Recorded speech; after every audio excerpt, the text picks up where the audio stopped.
एक स्वस्थ मांसपेशियों वाला इंसान सैद्धांतिक रूप से एक कदम में 38 मील प्रति घंटे की रफ्तार पकड़ सकता है। हालांकि दुनिया के सबसे तेज व्यक्ति उसेन बोल्ट 28 मील प्रति घंटे की रफ्तार से दौड़ चुके हैं।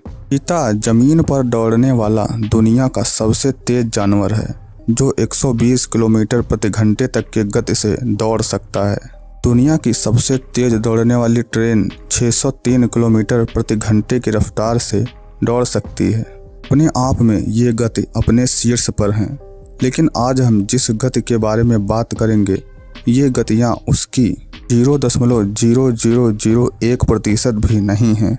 एक ऐसी भी चीज़ है जिसकी गति हासिल करना संभव ही नहीं है। हम बात कर रहे हैं प्रकाश की गति की। प्रकाश की गति के सामने इन गतियों की बात करना बहुत छोटी बात है। ब्रह्मांड का नियम है कि किसी भी वस्तु की गति प्रकाश की गति से तेज नहीं हो सकती। प्रकाश की गति 3 लाख किलोमीटर प्रति सेकंड होती है। इसके आसपास की तो बात छोड़िए, इसकी गति का 1% भी प्राप्त करना हमारे लिए लगभग असंभव है। आप सब ने स्कूलों में प्रकाश और इसकी प्रकृति के बारे में थोड़ा बहुत पढ़ा होगा। प्रकाश क्या है और इसकी प्रकृति क्या है, ये मानव के लिए एक बड़े रहस्य की तरह है। आपने प्रकाश की तरंग प्रकृति और कण प्रकृति के बारे में पढ़ा होगा। वैज्ञानिकों के बीच तो यही मतभेद है कि प्रकाश तरंगों के रूप में चलता है या कण के रूप में। प्रकाश की गति का अंदाज़ा लगाने के लिए हम आपको कुछ संभावनाएं बताते हैं, जिससे आपको प्रकाश की आश्चर्यचकित गति का अंदाज़ा हो सकता है। अगर हम प्रकाश की गति से चंद्रमा तक यात्रा करें तो हमें लगभग 1 सेकंड का समय लगेगा, और अगर सूर्य तक प्रकाश की गति से जाएं तो 8 मिनट और 16 सेकंड का समय लगेगा। जिससे आप प्रकाश की अविश्वसनीय गति को समझ सकते हैं। कई लोग प्रकाश की असीमित गति से चलने की कल्पना करते हैं। यह ख्याल लोगों के मन में एक आश्चर्य उत्पन्न करता है, लेकिन इस सवाल का जवाब हमें बहुत पहले महान वैज्ञानिक एल्बर्ट आइंस्टीन दे चुके हैं। एल्बर्ट आइंस्टीन की थ्योरी ऑफ रिलेटिविटी के अनुसार प्रकाश की गति हासिल करना मानव के लिए असंभव है। चाहे हम कितनी भी कोशिश कर लें, हम प्रकाश की गति से कभी भी नहीं चल सकते। इंसानों द्वारा बनाई गई सबसे तेज चलने वाली मशीन की बात करें तो वो है एक स्पेसक्राफ्ट। स्पेसक्राफ्ट ही मानव द्वारा बनाई गई सबसे तेज चलने वाली मशीन है। नासा का पार्कर सोलर प्रोब सबसे तेज गति से उड़ने वाला स्पेसक्राफ्ट है।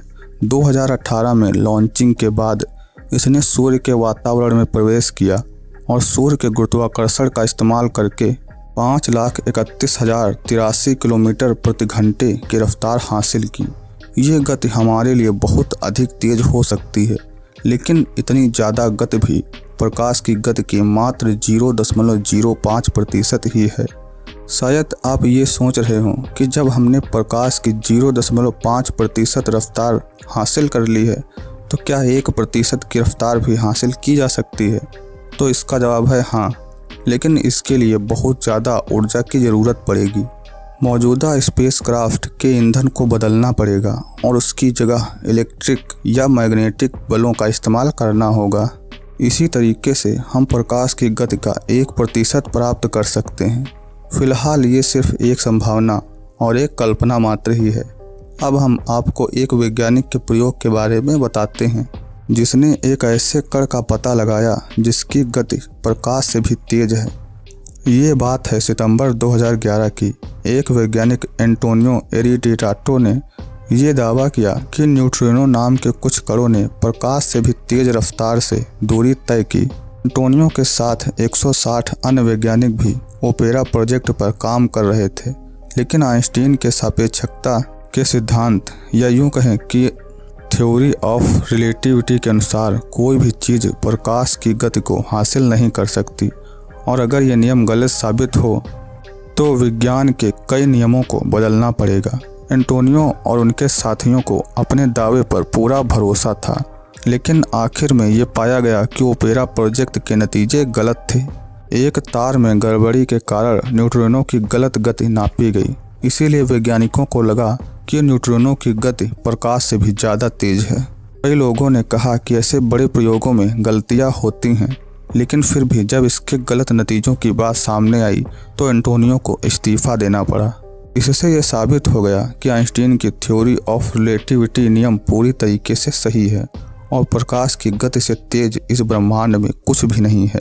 प्रकाश की गति अभी भी हमारे लिए एक रहस्य बनी है कि आखिर क्यों प्रकाश की गति इतनी अधिक है और क्यों प्रकाश की गति को हासिल करना किसी के भी लिए असंभव है।